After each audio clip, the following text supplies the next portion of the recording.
Selamat siang pemirsa, Sumatera Utara kembali hadir pada pagi Anda. Baru informasi Anda seputar Sumatera Utara, edisi Rabu 5 Juli 2023. Kali ini bersama dengan saya Muhammad Budi SR. Seperti biasa pemirsa, tim redaksi kami telah menyiapkan beragam informasi seputar Sumatera Utara dan inilah Sumatera Utara hari ini selengkapnya.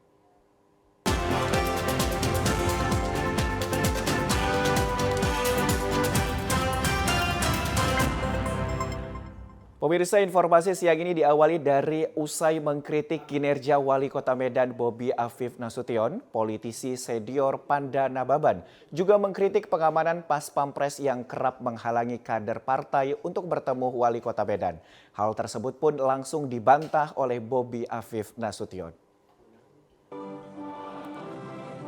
Politisi senior Panda Nababan terus memberikan kritik ke Wali Kota Medan Bobi Afif Nasution. Selain mengatakan kinerja menantu presiden tersebut tidak ada hasil, Panda Nababan juga menyebutkan para kader partai di Sumatera Utara dan Medan sulit bertemu dengan Bobi Nasution karena banyaknya pasukan pengawal presiden yang mendampingi Bobi saat bertugas. Wali Kota Medan Bobi Afif Nasution saat disinggung pernyataan tersebut menanggapinya dengan santai. Bobi menyebut tugas pas Pampres bukan menghalang-halangi namun mengamankan.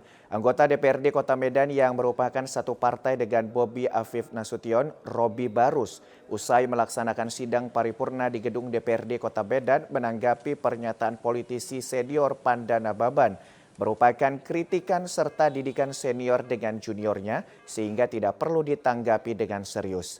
Robi menambahkan selama ini hubungan Wali Kota Medan dengan para kader cukup baik. Saya rasa silakan tanya sendiri ya. Nanti saya bilang enggak, seolah membela, tanyakan saja. Tugas pas Pampres bukan untuk ngalang-ngalangin, tapi untuk mengamankan, itu saja.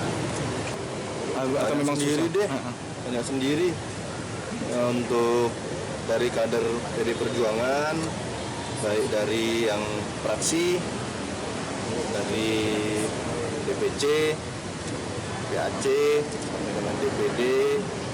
Ya kalau susah kita kemarin nggak diundang dong. Ya kalau mengenai penilaian itu saya rasa relatif ya. Jadi kita harus juga sampaikan yang benar itu harus kita sampaikan. Ya berdasarkan data dan fakta sudah cukup banyak juga prestasi yang dibuat oleh Pak Wali Kota Medan ini ya.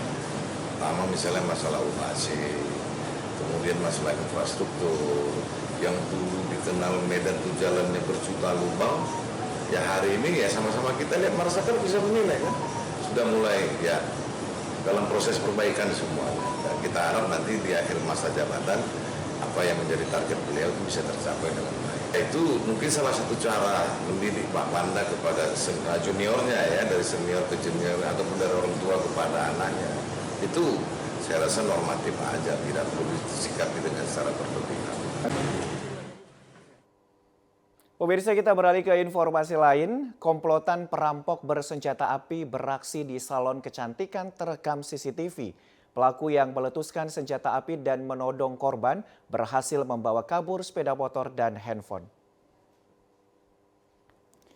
Inilah rekaman aksi komplotan rampok bersenjata api yang beraksi di salon kecantikan di Kota Medan. Aksi pelaku terekam kamera pengintai atau CCTV di Jalan Flamboyan Raya Tanjung Sari, Medan, Selayang, Senin pagi dini hari.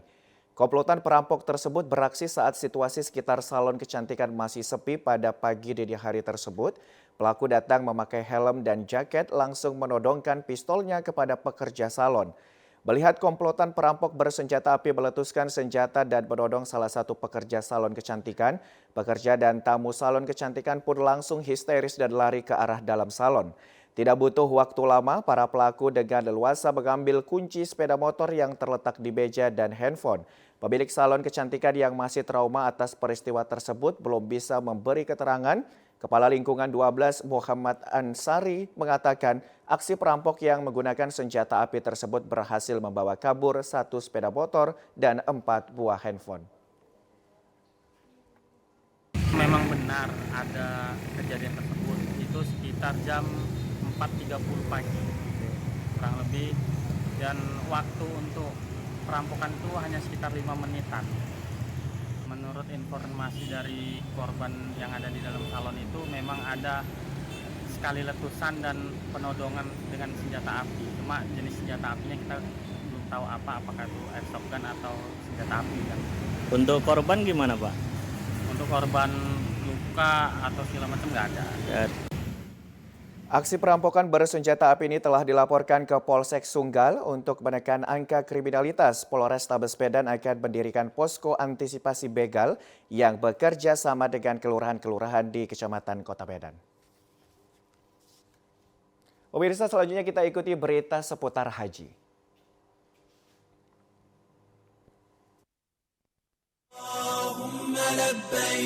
لبيك لا شريك لك لبيك إن الحمد والنعمة لك والملك لا شريك لك.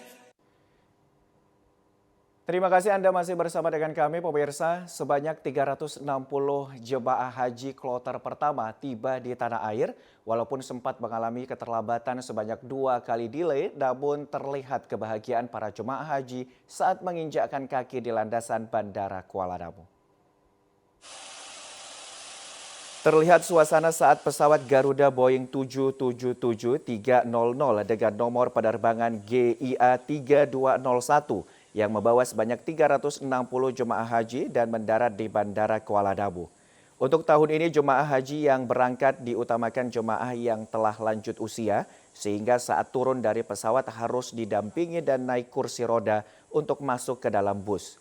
Selain itu, petugas juga menurunkan barang-barang bawaan jemaah haji seperti air zam-zam dari dalam pesawat. Air zam-zam dan koper para duyufur rahman ini diangkut menggunakan truk tertutup yang selanjutnya dibawa ke asrama haji.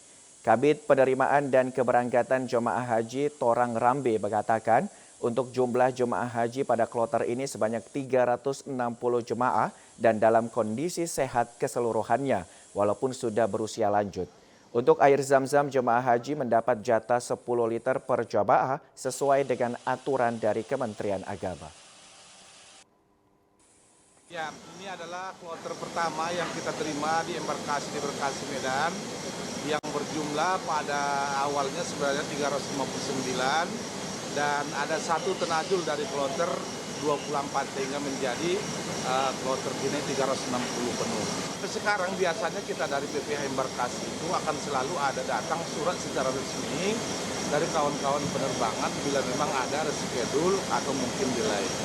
Jadi sampai sekarang kita belum mendapatkan surat ataupun keterangan secara resmi dari kawan-kawan Garuda. Jadi kita tetap pada posisi untuk jadwal semula.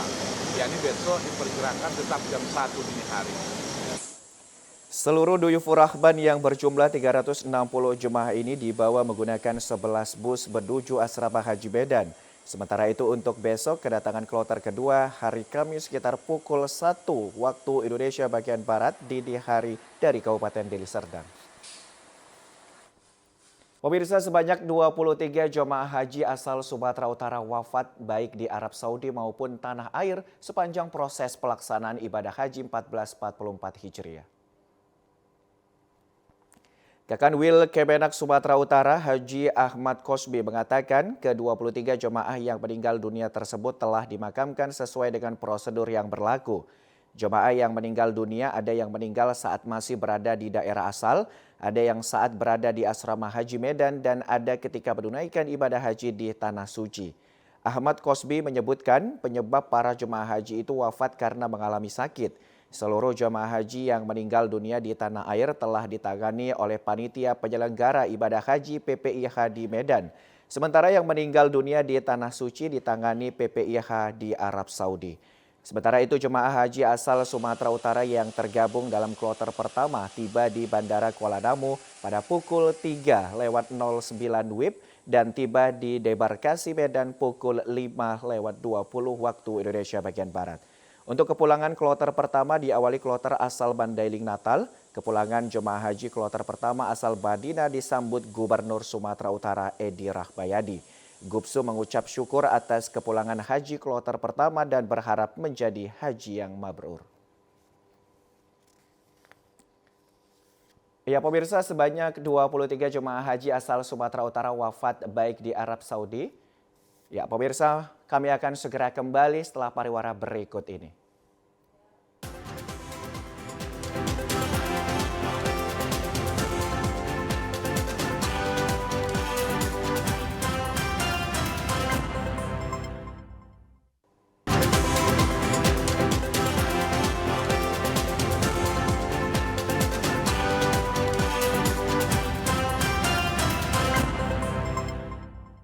Anda masih bersama dengan kami, pemirsa. Babak kualifikasi PON 21 cabang olahraga Sky Air resmi dibuka oleh Bupati Toba di area venue F1 Powerboat Baligi, Kabupaten Toba.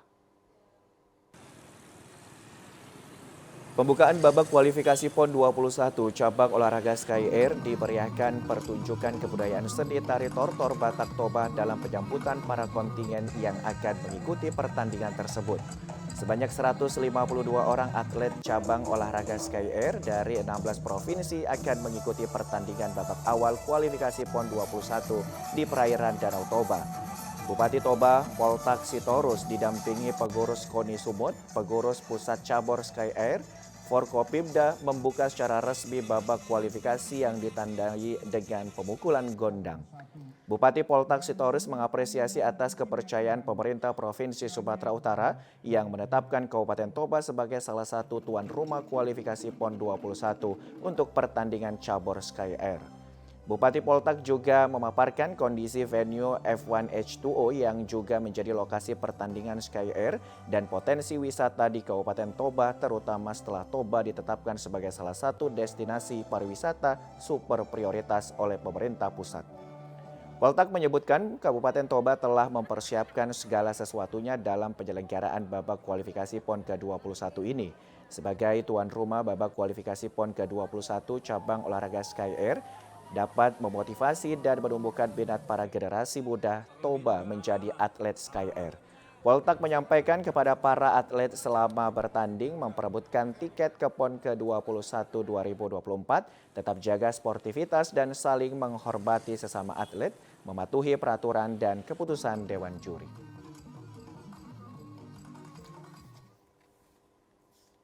Pemirsa, sebanyak 152 orang atlet cabang olahraga Sky Air dari 16 provinsi mengikuti pertandingan babak awal kualifikasi Pekan Olahraga Nasional PON 21 di hari pertama yang digelar di perairan Danau Toba, Kecamatan Baligi, Kabupaten Toba.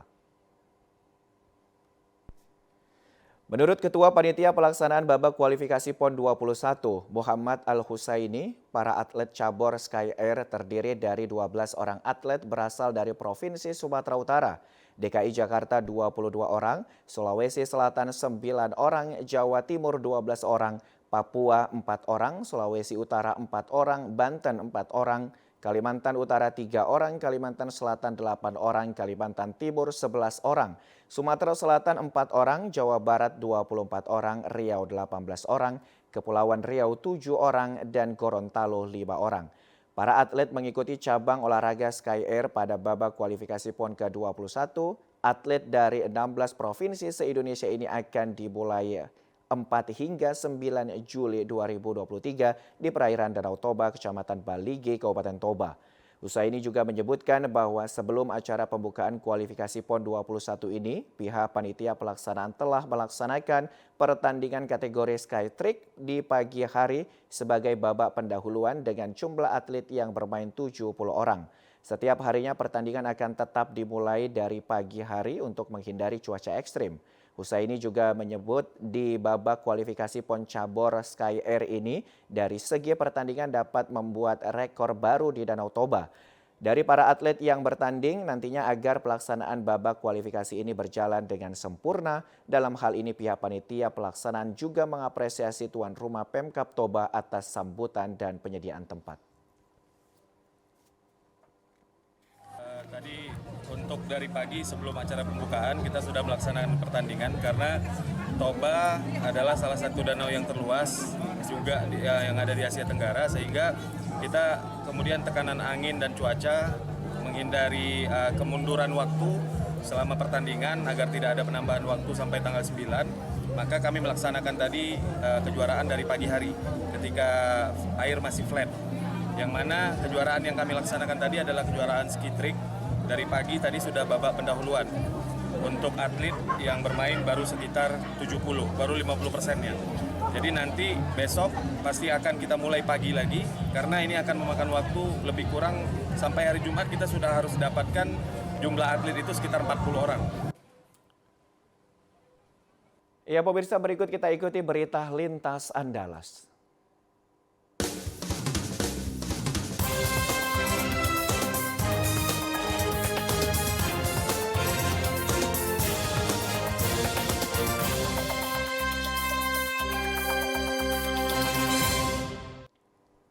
Terima kasih Anda masih bersama dengan kami. Pemirsa, memasuki tahapan perbaikan berkas pendaftaran Bacalek. Belum ada satupun partai politik di Bengkulu Selatan yang menyerahkan berkas perbaikan ke KPU. Anggota Komisi Pemilihan Umum Kabupaten Bengkulu Selatan Edpan Diansari menyebutkan sejak dimulai tanggal 26 Juni lalu hingga saat ini belum ada satupun partai politik yang menyerahkan berkas perbaikan pendaftaran Bacalek. Padahal berdasarkan data KPU dari total 426 bacalek DPRD Kabupaten Bengkulu Selatan, tercatat baru 4 bacalek yang berkasnya memenuhi syarat, sementara sisanya masih perlu perbaikan. Sehubungan dengan hal tersebut, KPU menghimbau partai politik agar mengoptimalkan waktu penyerahan berkas perbaikan bacalek paling lambat pada hari Minggu tanggal 9 Juli 2023 mendatang. Pengajuan perbaikan syarat bakal calon DPRD Kabupaten Bengkulu Selatan baru datang sekedar untuk konsultasi dan koordinasi terkait perbaikan syarat bakal calon. KPU juga menghimbau partai politik agar tidak menyerahkan berkas perbaikan bacalek di detik-detik akhir masa perbaikan karena dikhawatirkan jika ada berkas yang belum lengkap, masih ada waktu untuk mempersiapkan dan memperbaiki berkas bacalek. Tim Liputan TVRI Bengkulu melaporkan. Pemirsa, inflasi di Kota Bengkulu pada bulan Juni 2023 mencapai 0,21%. Komoditas cabai merah dan telur ayam ras menjadi penyumbang utama terjadinya inflasi di Bengkulu. Berdasarkan data Badan Pusat Statistik Provinsi Bengkulu, pada bulan Juni lalu, Kota Bengkulu kembali mengalami inflasi sebesar 0,21%. Nilai tersebut sedikit naik jika dibandingkan bulan Mei lalu yang mengalami inflasi sebesar 0,17%. Komoditas penyumbang utama terjadinya inflasi di Kota Bengkulu masih dari sektor makanan dan minuman, yakni cabai merah dengan nilai 0,04%, diikuti dengan telur ayam ras yang sebesar 0,03%. Kepala BPS Provinsi Bengkulu, Win Rizal mengatakan, tingginya permintaan masyarakat yang juga diikuti dengan naiknya harga kedua komoditas pokok tersebut, bertepatan dengan momentum Hari Raya Idul Adha lalu, sehingga menyebabkan terjadinya inflasi di Bengkulu. Didominasi oleh kelompok makanan minuman ya, contohnya cabai, ya, kemudian telur ayam, kangkung, beras, ya, sayur-sayuran lah ya. Ada juga bahan bakar rumah tangga. Itu yang menjadi komoditas yang mendorong terjadinya inflasi di 2023. Tingginya harga kebutuhan bahan pokok diharapkan dapat segera ditekan, sehingga inflasi di bulan ke depan tidak semakin tinggi. Hairil Ansori, TVRI Bengkulu melaporkan. Pemirsa, puluhan wali murid mendatangi Dinas Dikbud Provinsi Bengkulu meminta kejelasan terkait PPDB zonasi. Mereka mengeluhkan anaknya yang tak diterima meski jarak sekolah dengan rumah sangat dekat. Puluhan wali murid ini sudah menunggu sejak pagi di posko pelayanan PPDB Dinas Pendidikan dan Kebudayaan Provinsi Bengkulu. Kedatangan mereka untuk mempertanyakan nasib anak mereka yang tidak diterima PPDB zonasi. Anak mereka tak diterima di sekolah yang mereka tuju meski jarak sekolah dengan rumah dekat. Wali murid mengeluhkan sistem zonasi yang dinilai tidak tepat. Hal ini dikarenakan nomor urutan PPDB yang tiba-tiba berubah.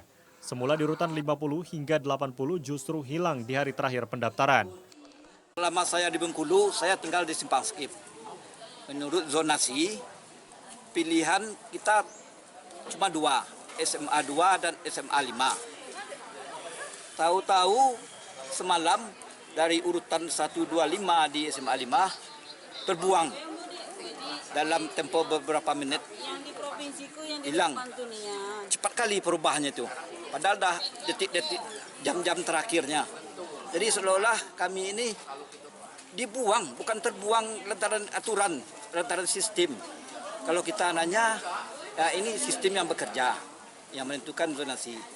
Sementara Dinas Pendidikan dan Kebudayaan Provinsi Bengkulu menawarkan calon siswa untuk masuk ke sekolah negeri yang kuota PPDB-nya masih tersedia. Dikira satu kelurahan itu bisa masuk satu zona semua, padahal di sini diukur dari GPS-nya itu kan, jarak tempuhnya ke sekolah. Ini yang dijadikan permasalahan. Nah, sekarang ini kami sampaikan kepada semua orang tua yang siswanya anak-anaknya belum bisa diterima di sekolah tujuan. Ini kan masih ada sekolah-sekolah lain yang sekolah negeri yang masih bisa menampung. Itu seperti halnya di SMA 1 dari datanya dari ini di bagian panitia kita. Ya, kita arahkan ke situ kalau mau sekolah negeri. Tapi kalau tidak juga swasta kan banyak yang bagus, ya. Ada yang bagus mungkin ke swasta. Kan pada prinsipnya sama. Sejumlah sekolah negeri diketahui belum memenuhi kuota PPDB, diperkirakan cukup untuk menampung siswa yang belum dapat sekolah. Lucia Mayangsari, TVRI Bengkulu melaporkan. Pemirsa, jembatan plat besi yang menghubungkan Desa Tanjung Temiang, Desa Tanjung Serian yang direhab pada tahun 2022 ambruk. Proyek yang dinilai warga asal Jadi tersebut dilaporkan ke Kejari Ogan Ilir. Jembatan plat besi yang menghubungkan Desa Tanjung Temiang menuju Desa Tanjung Serian yang ambruk memiliki panjang kurang lebih 7 meter dan lebar 3 meter. Sebelum ambruk, jembatan ini direhab pada tahun anggaran 2022 dengan anggaran 600 juta lebih. Ambruknya jembatan diduga karena dikerjakan asal jadi oleh CVMU. Dinding penahan tanah di sisi jembatan roboh. Tentu saja hal ini menjadi sorotan warga.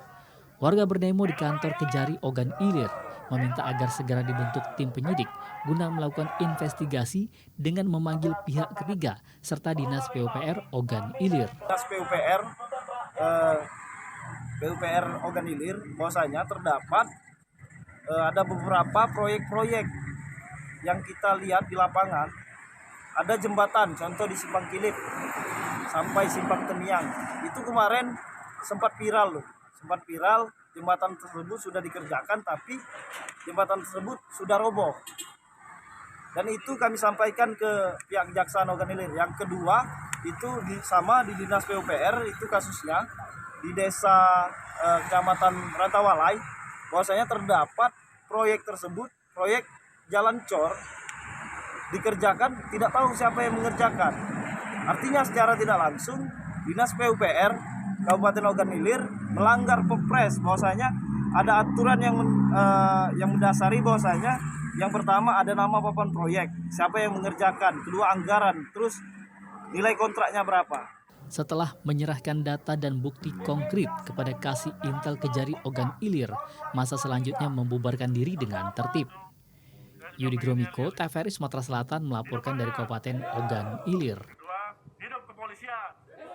Ya pemirsa, informasi tadi menutup perjumpaan kita pada program Sumatera Utara hari ini. Saya Muhammad Budi SR beserta dengan seluruh kerabat kerja yang bertugas pamit undur diri dari hadapan Anda. Terima kasih, selamat siang dan sampai jumpa.